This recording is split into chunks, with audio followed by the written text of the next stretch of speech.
Nicholas Lindsay. Our first case takes us to St. Petersburg, Florida. On February 21, 2011, 45-year-old police officer David Crawford responded to a call about a suspicious person near Tropicana Field late in the night. The caller had reported a man holding a brick in his backyard who had jumped the fence, which raised concerns of a potential burglary. Upon arrival, Officer Crawford located the person and left his vehicle. At 10:37 p.m., fellow officer Donald J. Ziegler observed and reported an exchange of gunfire. Crawford was found near his cruiser, having been shot multiple times at close range while reaching for a notepad. The incident triggered a large-scale response, with more than 200 officers from various agencies across Tampa Bay joining an extensive manhunt for the suspect. The manhunt concluded on the night of February 22, 2011, as police, acting on community tips, arrested 16-year-old Nicholas Lindsay. Lindsay's initial accounts were quite suspicious and conflicting with each other. But after a while and some pressure from his family, he later confessed to details that aligned with the evidence already discovered by the police. I did not do it, and I'm telling you, I did not do it. Who did it? So it's gonna be okay, son. It's gonna be okay, son. Lindsay eventually broke down and admitted to discarding the firearm in a nearby creek. Well, good evening, Linda. Detectives are telling us that Nick Lindsay bought a .380 handgun about a week before this all happened, but he has not told detectives who he bought that gun from. They did look for that gun today at Brooker Creek, but they didn't find it. Subsequently, he was booked into the Pinellas Juvenile Assessment Center. Nicholas Lindsay received his first life sentence last year, but then the U.S. Supreme Court declared it unconstitutional to sentence a juvenile to life in prison without parole without a hearing. In light of this ruling, Lindsay was given a second chance. Lindsay is sitting here in the Pinellas County Jail right now, where he'll wait to find out what his resentencing will be. The judge today allowing himself some extra time to review the case and go over all of the information that was presented today. But I can tell you, if you talk to the prosecutor or any law enforcement officer, they'll tell you killing a cop is enough to keep you behind bars forever. And he received a life sentence again. The court has significant doubts about the defendant's potential for rehabilitation. But this time his reaction was different. Justice was served, and I'm glad it's over, and it just kind of proves to me that he's an animal as he sat there smiling. It sure is tough to get your hopes up just for them to be shattered again. But grinning at a life sentence is certainly not usual. But to some, it shows that Lindsay does not feel remorse anymore for what happened back in 2011. In a quiet suburban neighborhood, where most 15-year-olds enjoy video games, skateboarding, and the simple joys of hanging out with friends, Nico Jenkins took a different path. Diagnosed with mental illness at the tender age of 9, Jenkins found himself behind bars serving a staggering 189-year prison sentence for a carjacking charge. On a quiet morning in August 2013, a police officer found two victims, Juan Uribe Peña and Jorge C. Cachiga Ruiz, deceased in a truck at 18th and F Street. They were tricked into going there, thinking they'd meet a girl. A week later, a store worker found Curtis Bradford deceased outside at 18th and Clark Street. Jenkins uploaded a picture with Bradford on Facebook the day before. He got help from his sister, Erica, and mom, Lisa. Lisa got 10 years for helping Nico buy ammunition, knowing what he did. Soon after, at about 2:15 a.m. on August 21st, another grim discovery was made. Andrea Kruger became the next victim, found by a cop responding to gunshots at 168th and 4th Street. She was on the road with multiple shotgun wounds to her face, neck, and shoulder, all from a 12-gauge shotgun. Surveillance footage showed Andrea Kruger locking up the Deja Vu Lounge at 1:47 a.m. on that fateful night. Later, her stolen SUV was discovered. Well, we believe it's important. We have up to $1,000 available in Crime Stoppers funds to put to this effort. This case is active and ongoing, and we're trying to go where the evidence takes us. And right now, he's an individual we need to speak with. On August 30th, 2013, Jenkins got arrested for unrelated terroristic threats. Cops, having a growing pile of evidence linking him to the murders, questioned him in jail. Even with mounting evidence, Jenkins denied any connection to the murders. But I want you to understand something, and I'm going to say this very clearly.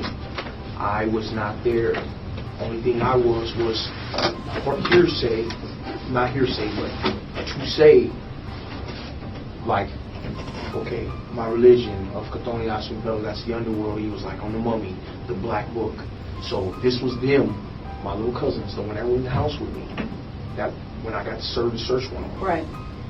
This was their ritual of sacrifice. His denial lasted until September 3rd, when he made a full confession. I never knew the who, the what, the when, the where. Only thing I gave was the intelligence. Okay. Describe this to me. What this 9mm? Describe it to me. Describe the weapon? Yes. It's a high point.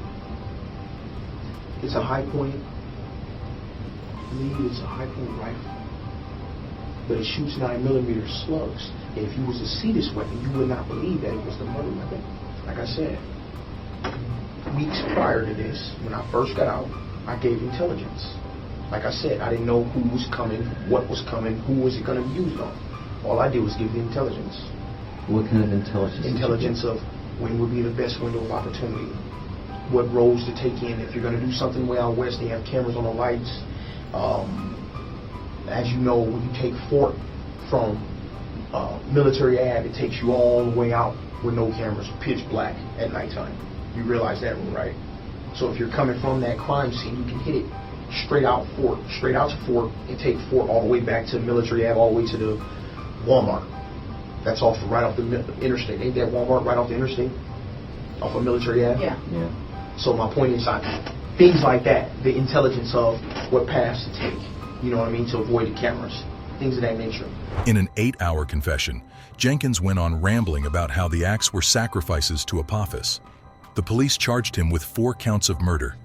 Jenkins pleaded guilty to all 4 counts, expressing in handwritten letters that he would defend Apophis's kingdom with animalistic savage brutality. In October 2015, while waiting for trial, Jenkins, known for self-mutilation, attempted to change his appearance to resemble the ancient god Apophis. Count 3, possession of a deadly weapon by a prohibited person, Class 1D felony, 45 to 50 years to run consecutive to all murder convictions at counts 1, 4, 7, and 10, and count 2. A psychiatric evaluation concluded that Jenkins was pretending to have psychotic symptoms. Despite his claims of battling schizophrenia, bipolar disorder, and obsessive-compulsive disorder, the evaluation revealed antisocial personality disorder. Deemed competent to stand trial, Jenkins proved disruptive during the proceedings. He frequently spoke in tongues, laughed during prosecutors' descriptions of the deaths, and talked with Apophis. In May 2017, Jenkins received a death sentence for the murders and an additional 450 years on weapons charges linked to the crimes. Therefore, this panel finds that the death penalty is appropriate, should be, and is hereby given for each of the 4 murders by the defendant. It is therefore the sentence of this court as follows. At case CR 13-2768, count 1, murder in the first degree, a class 1 felony, death. Count 2, use of a deadly weapon, firearm to commit a felony, a class 1C felony, 45 to 50 years to run consecutive to all murder convictions at counts 1, 4, 7, and 10. Count 3, possession of a deadly weapon by a prohibited person, class 1D felony, 45 to 50 years to run consecutive to all murder convictions at counts 1, 4, 7, and 10, and count 2. Tyrone Johnson. Our next case is another highly controversial one. On October 21, 2018, a chilling 911 call reported that a man had shot 2 people and claimed self-defense. The caller was Tyrone Johnson. Detectives later learned that the incident unfolded during a verbal dispute with his girlfriend, Stephanie Willis, over changing the television station to watch a football game. I changed the TV. You changed the TV? To football. Okay. Using a Glock 22.40 caliber pistol kept in their home, Johnson fatally shot Stephanie Willis and then targeted her 10-year-old son, Ricky Willis, who was hiding under his bed. Johnson had lived with Willis and her son for about a year. Stephanie Willis, a home health aide providing care for seniors, was originally from Beaufort, South Carolina. At the time of his murder, Ricky Willis, a fifth grader, played the drums. Johnson was in a state of hysteria from the moment he entered the interrogation room. He claimed that his girlfriend blamed him for his own son's suicide. She said, I see my son killed himself like because you were and I called him back and I said, come and get me. He claimed that he felt under attack by Stephanie and had no choice but to shoot her. When Ricky came running into the master bedroom, he got caught in the crossfire, he said. Whose blood's on your hand? It's hers. Her blood. Okay. And once you start firing, did you fire too? I just fired, sir. You just started firing.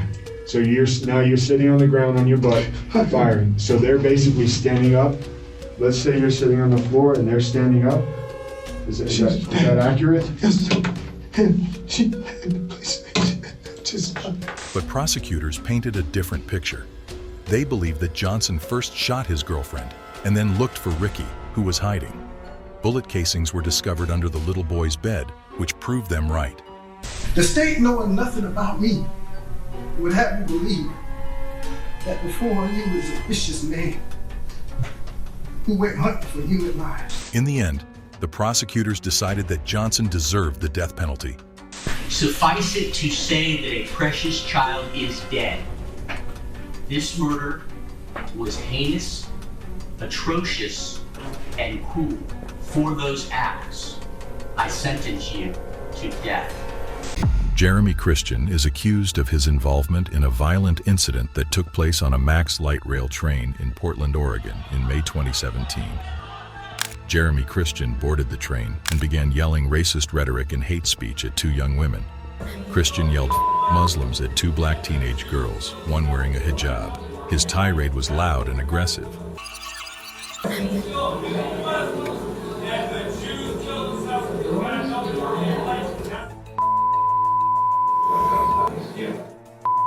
One man, Sean Ford, stood between Christian and the girls to block them from Christian's view.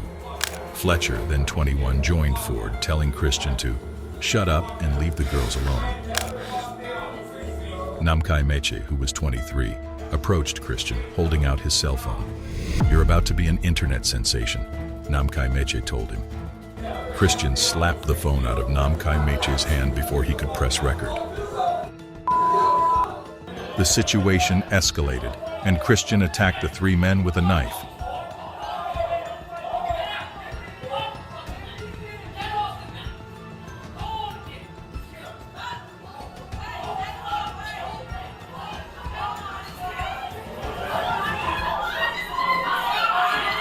Ricky John Best and Taliesin Merdin Namkai Meche were fatally stabbed, while Micah David Cole Fletcher survived but sustained severe injuries. Jeremy exits the train with the bloody knife in his hands, threatening everyone on the train station to get out of his way while he flees from the crime scene. Jeremy Christian was arrested shortly after the incident and was charged with multiple crimes, including 2 counts of aggravated murder, attempted murder, and intimidation. At the sentencing hearing, Hester and family members of the men stabbed testified and delivered an emotional and heartbreaking statement about how the crime affected them and their daily lives and families. I wish that I could look you in the face as I say this.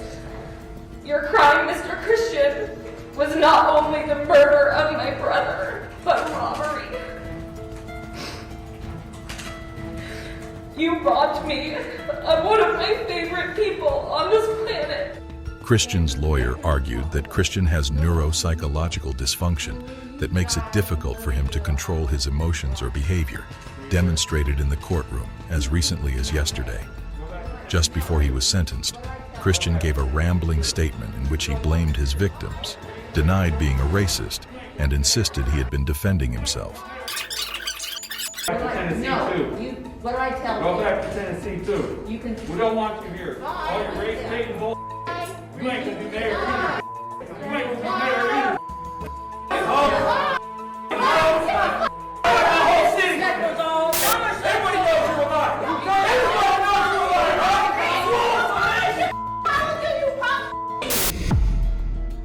In February 2020, after a high-profile trial, Jeremy Christian was found guilty on 12 counts, including 2 counts of first-degree murder.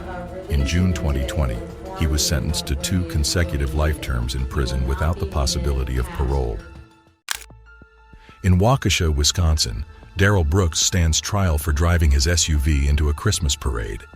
6 people died, and at least another 61 were injured when a red Ford Escape SUV driven by Brooks tore through the holiday parade in November 2021.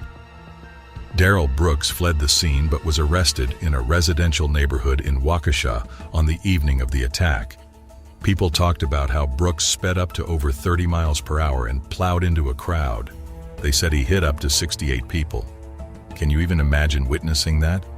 One chilling account mentioned, "He kept going until he got to the end, and there were no more bodies to hit. It was intentional." Darrell Brooks broke through barriers and immediately drove into the parade, rapidly hitting spectators, dancers, and band members, despite urgent calls for him to stop. Among the deceased were an 8-year-old boy and 3 women from the Milwaukee Dancing Grannies, a group that was participating in the parade. Darrell Brooks has been in and out of trouble with the law for ages. It seems like he's always been mixed up in some mess. Can you believe it? Brooks decided to represent himself in court. Who in their right mind would even attempt that? Judge Jennifer Doro explicitly warned him. If you are allowed to represent yourself in this case, sir, you will not have attorneys assisting you. They are gone from this case. Do you understand that? Brooks replied, believing he'd be better off on his own. Probably be better served representing myself. That trial was a wild ride. They had to kick Brooks out several times because he kept causing scenes. And can you believe he laughed when a witness was pouring their heart out? Talk about intense. He told Erica that he was gonna find her and he was gonna kill her. Brooks's behavior escalated further when he took issue with the district attorney pronouncing the word defendant. This led to a tense standoff where Brooks locked eyes with the judge. Expressing her discomfort, the judge stated, "All right, I need to take a break. This man right now is having a stare down with me. It's very disrespectful. He pounded his fist. Frankly, it makes me scared." In her concluding remarks, Miss Opper, the prosecutor, expressed that she couldn't pinpoint the exact reason Mr. Brooks chose to drive into the parade, causing harm and death to numerous innocent bystanders. She emphasized to the jury that he continued driving through the crowd even after hitting several individuals, resulting in even more casualties. Some victims' families delivered emotional impact statements, recounting the profound pain and loss they experienced because of Darrell Brooks' actions. On that day, many of us were reminded of the ugly in this world, that no matter what we do, there will always be monsters like Darrell Brooks that are lurking around corners, just waiting for a chance to play those parts in our nightmares. Yet even after causing this much pain and destruction, he wasn't even happy with that. He didn't stop there. He took it upon himself to be his own representation, knowing full well he would be given the chance to question us as victims and rip open the wounds once again and show no remorse. After close to 3 hours of deliberations, the jury decisively found Brooks guilty on all 76 counts, including 6 counts of first-degree intentional homicide using a dangerous weapon in the Waukesha Christmas Parade murders. Judge Jennifer Doro sentenced Brooks to 6 life sentences. On counts 1 through 6, this court is imposing a life sentence without the possibility or eligibility for extended supervision consecutive to one another. The sentences will run consecutively, she said. You have absolutely no remorse for anything that you do. You have no empathy for anyone, Doro said. Frankly, Mr. Brooks, no one is safe from you. This community can only be safe if you are behind bars for the rest of your life. And an additional 762.5 years for reckless endangerment. Judge Jennifer Doro added 3 years each for 2 bail jumping convictions and 9 months for domestic battery. On count 74 and 75, the 2 felony counts of bail jumping, the court is ordering a 6-year sentence total on each count, 3 years of initial confinement, 3 years of extended supervision, consecutive to all other counts but concurrent with one another. City of Waukesha officials welcomed the trial's end. "I am thankful that the jury found the defendant guilty on all counts," said Mayor Sean Riley. "We can now refocus on taking steps forward as a community and continue the healing process." The victims' families, as well as our first responders, continue to deal with the lasting effects of the horrors of that day, said Police Chief Dan Thompson.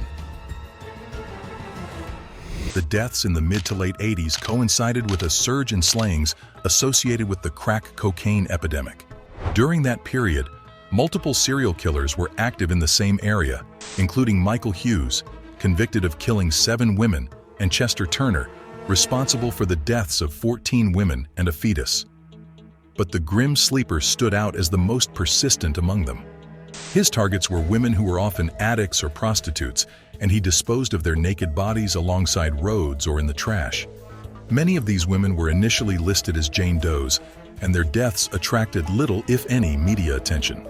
The police, despite suspicions that a serial killer was preying on black women, kept the slayings quiet, an unsettling decision that sparked outrage and condemnation from those who believed the killer's longevity was enabled by police indifference.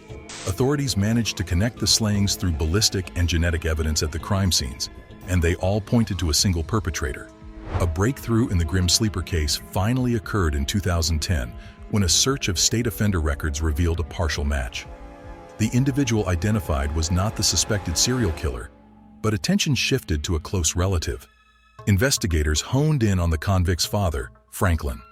In the summer of 2010, after tailing him to a pizza joint in Buena Park, police collected a slice of partially eaten pizza.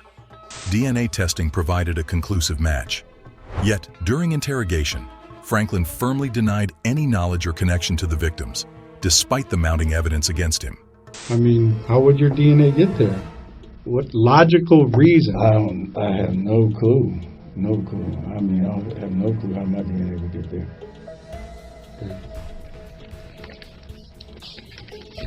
This young lady, Lucretia Jefferson. No. He also denied owning the firearm. It's a 25 caliber. A pistol. Mm-hmm. Yeah, that's not mine. It's not? No, that's my brother-in-law's. Joe Roy Lino. I have 2 things of his. He got evicted. The Grim Sleeper case is particularly haunting because, despite having proof of his involvement with 25 victims, police discovered a cache of over 1,000 photos and videotapes of women and teenage girls in Franklin's possession. Many of these women are believed to be potential victims whose bodies have never been found. Following Franklin's arrest, his lawyers attempted to argue that the DNA evidence collected from the trash can constituted an illegal search, but their efforts were unsuccessful. Franklin was eventually convicted of killing 9 women and a teenage girl between 1985 and 2007.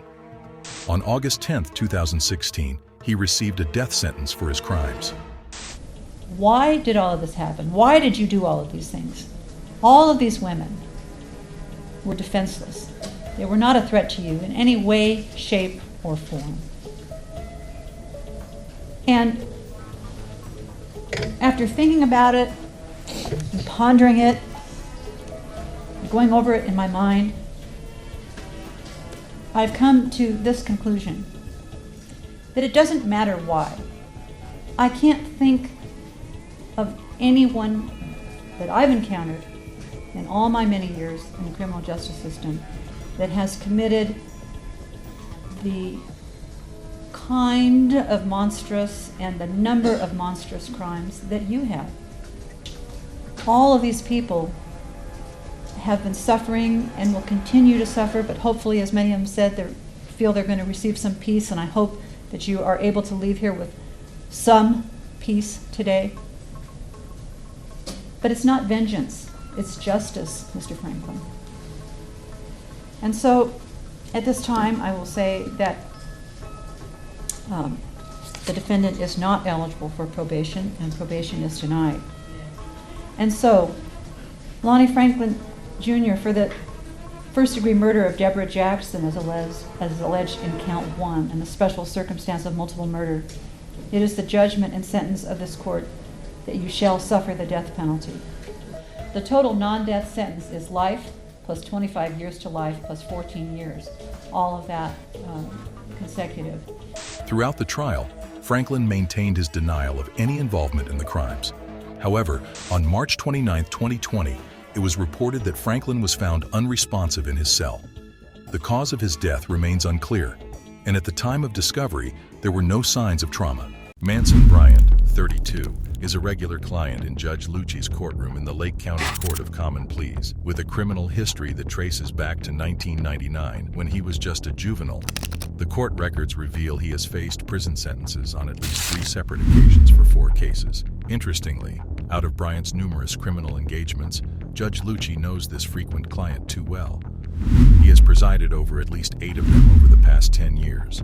This includes the latest case from July 2018, concerning a home invasion in Paynesville Township. At the time of this arrest, Bryant was on parole. Charges and conviction.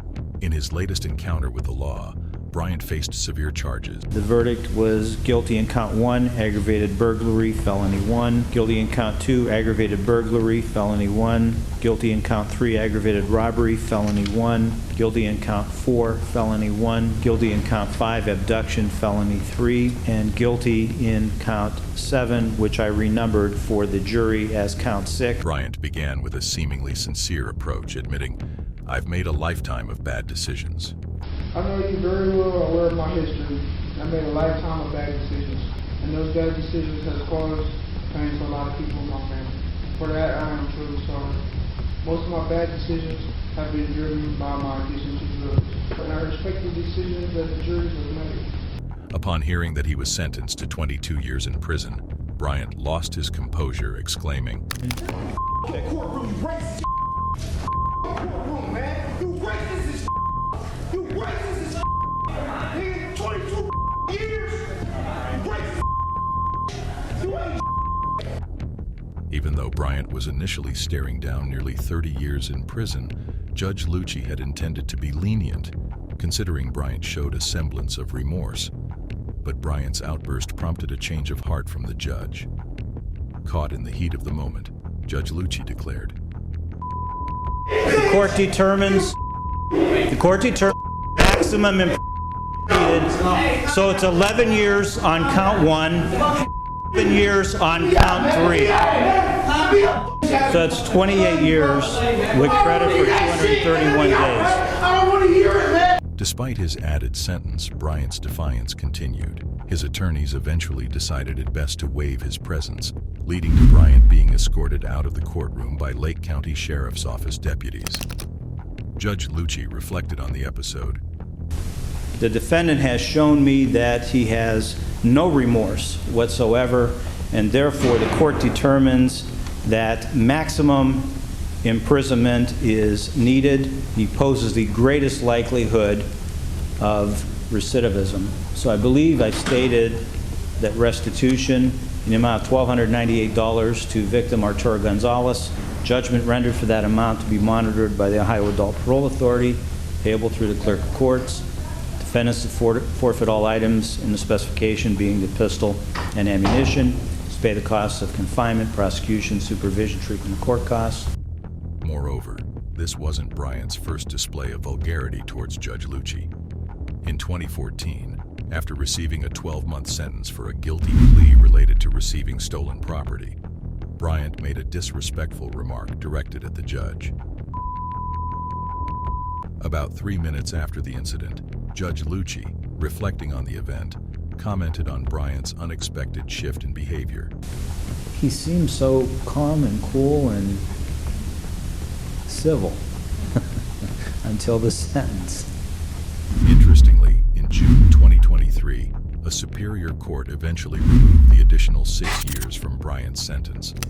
A Lake County trial court could not increase a prison sentence based on the defendant's profanity-laced tirade against the judge, the Supreme Court of Ohio ruled.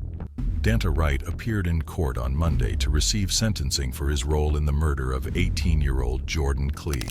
Wright had previously pleaded guilty to fatally shooting Clee last October. Before learning his fate, Wright had to face Clee's family in court. Instead of showing remorse, he smiled, laughed, and acted like the murder was no big deal. Wright taunted the victim's family. I just want to tell y'all I'll be home soon, or I'll be Keon. I love my family. He was seen smiling and laughing while Clee's family read the victim impact statement. The judge was appalled by Wright's behavior, stating, "You know, I have never in 23 years approximately ever not accepted a sentence agreement between the parties because it's bargained for, sentenced by the parties, but watching you sit there and smile and laugh and shake your head like this was no big deal, I'm very tempted to just say, I'm not going to accept this sentence agreement. We'll go to trial." The prosecutor portrayed Wright as a gang member who rapped about his lifestyle, while Wright's lawyer provided a different perspective on his client. Your Honor, just briefly, pre-sentence report indicates that my client made a statement to the probation officer who prepared the report indicating that it was never his intention to injure. In the end, Wright was sentenced for second-degree murder to 23 to 50 years. We are in Pike County, Mississippi, where a 27-year-old man, Sidney Newsome, was charged with domestic violence. He appeared in court in handcuffs and leg shackles. In the courtroom, Newsome got some paperwork handed to review by the bailiff. Then Newsome signed the paperwork, and the officer handed it over to Judge Rime. And then suddenly, he stood up and walked toward the judge. Now pay attention to how Newsome started struggling with the bailiff, trying to restrain him from reaching the judge. But Newsome became increasingly agitated in a second and went on a rampage. Newsome started screaming and arguing with the judge, but Judge Rimes does not play around and immediately orders the officer to remove the defendant from the court. While the officer tries to show Newsome the door, Newsome explodes in rage big time, and he picks up the paperwork from the desk and throws it violently at the judge. The bailiff officer tried to restrain him, and a struggle broke out. The female officer did his best, but was in dire straits to keep him on the ground and away from the judge. Newsome overpowered the officer, grabbed a telephone from the court desk, and threw it at Judge Rimes. This time, Judge Rimes reached his limit and saw red. He stood up, approached Newsome, grabbed him, and slammed him on the desk to restrain him the old-fashioned way. You can see how Newsome's brother joined the brawl, and the question is whether he was trying to help the judge or help his brother. I am not sure what you guys think. Leave your comment below the video. After some time, 4 more officers entered the courtroom and saved the situation by restraining and escorting Newsome out of the courtroom.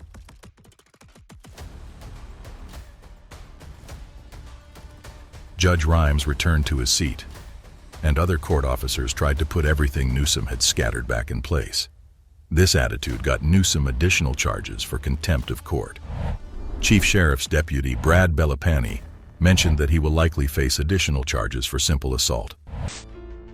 Dylan Shoemaker.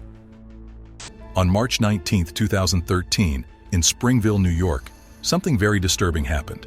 Dylan Shoemaker, a 16-year-old, was looking after his girlfriend Ashley Smith's 2 young sons while she worked at a restaurant. At the end of the night, one of the boys was discovered deceased.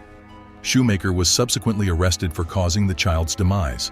Further investigation revealed that Shoemaker had severely beaten Austin, the older son who was almost 2 years old, which resulted in his tragic death. During the trial, Dylan Shoemaker admitted to hitting Austin. He claimed he hit him because Austin was crying and disturbing his baby brother. According to him, he placed a pillow on Austin's head and punched it in an attempt to silence the cries. In the courtroom, Dylan found himself tearfully apologizing to his 19-year-old girlfriend.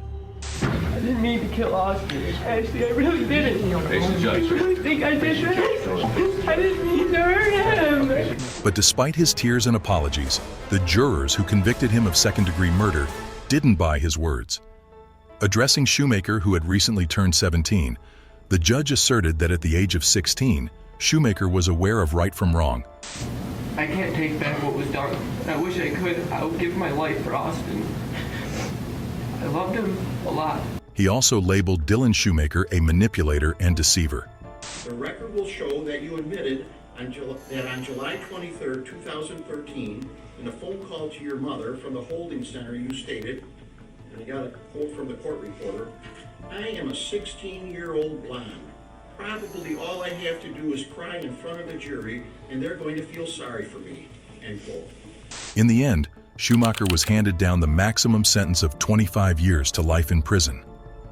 It is a judgment of this court that upon your conviction for the crime of murder in the second degree, that you be sentenced to an indeterminate term of imprisonment which will have a maximum of life.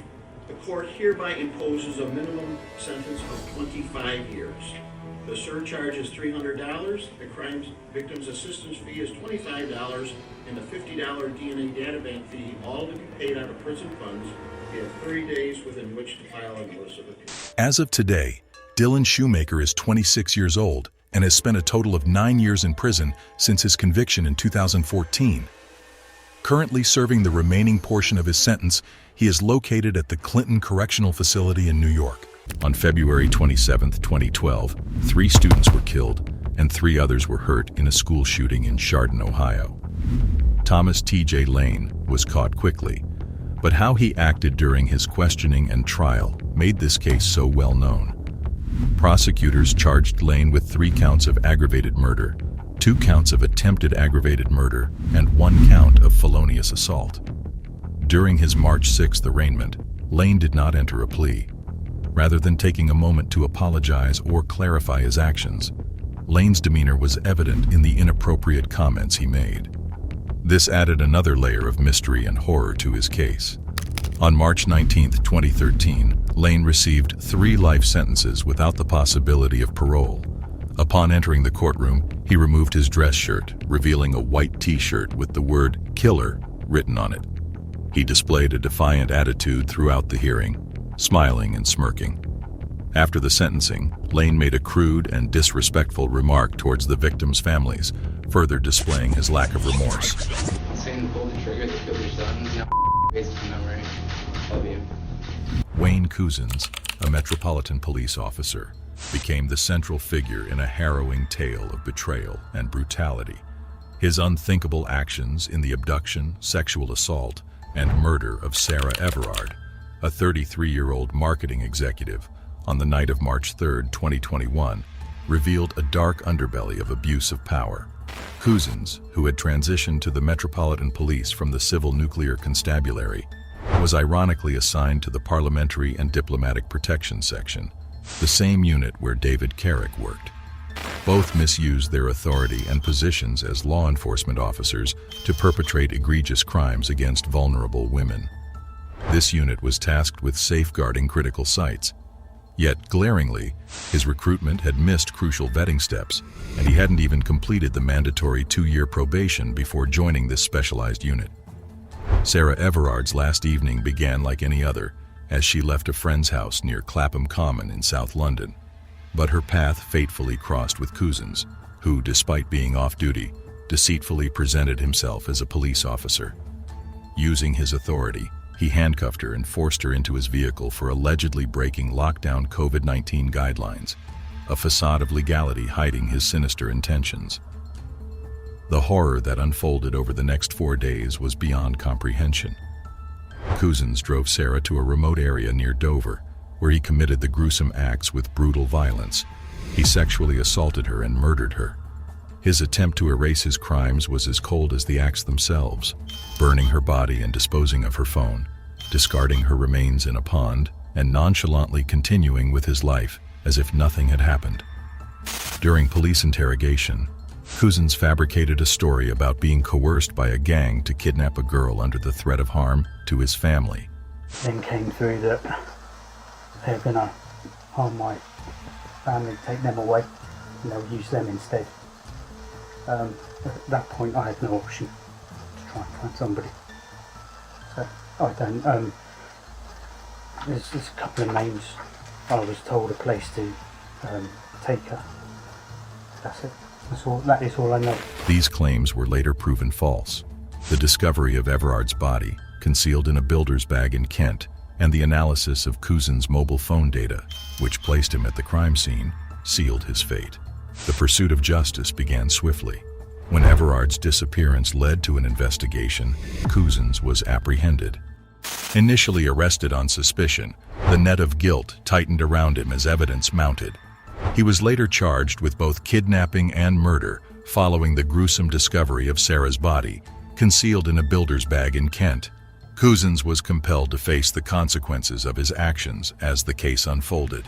On June 8, 2021, he pleaded guilty to kidnapping and sexual assault, and a month later to murder. Sentenced to life in prison on September 30, 2021, he was condemned to spend the rest of his days behind bars, a decision upheld even after his appeal on February 9, 2022. The second concerns Wayne Cousins, who pleaded guilty to kidnap and rape of Sarah Everard, and later he pleaded guilty to her murder. On the 30th of September 2021, he was sentenced to imprisonment for life for the murder with a whole life order. This case did more than just bring a criminal to justice. It ignited a nationwide outcry leading to protests and vigils across the UK. The public's trust in the police force was severely shaken, prompting a deeper introspection into law enforcement integrity and the safety of women. The Metropolitan Police, grappling with the fallout, publicly acknowledged the breach of trust and expressed profound remorse. I am absolutely horrified that this man used his position of trust to deceive and coerce Sarah. And I know you all are too. I absolutely know that there are those who feel their trust in us is shaken. I recognise that for some people a precious bond of trust has been damaged. I am so sorry. We are here to witness the hearing of Daniel Nicholson, a devoted father of four, who found himself at Christie's Beach Magistrates Court. The 35-year-old from South Australia caused a dramatic scene in the Adelaide District Court. He attempted to evade custody by leaping over a dock when his bail was revoked. This act led to an altercation involving Nicholson and court officials, notably 2 sheriff's officers and a police prosecutor. Look how police prosecutor Brendan Gottschutski swiftly seizes Nicholson and forces him to the ground. However, Nicholson wriggles free, and more officers intervene once more to subdue Nicholson, who stumbles and falls backward when pulled from behind. Eventually, they successfully restrain him. One officer ended up with a broken foot, while another suffered from jaw complications and headaches. Later, the court was told that Nicholson was high on methamphetamine during his escape bid.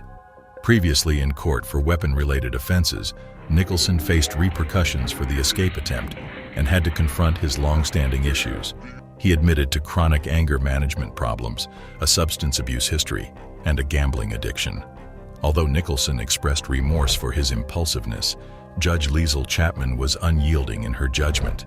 She emphasized the severity of violating court security and sentenced him to a year, 9 months, and 18 days prison sentence with a non-parole period of 1 year. Lori Vallow Daybell.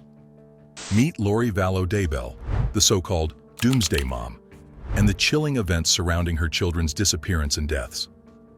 Lori had a bit of a history, with multiple marriages and her 5th hubby, Chad Daybell, the author of religious fiction books, which had some interesting end-of-the-world beliefs.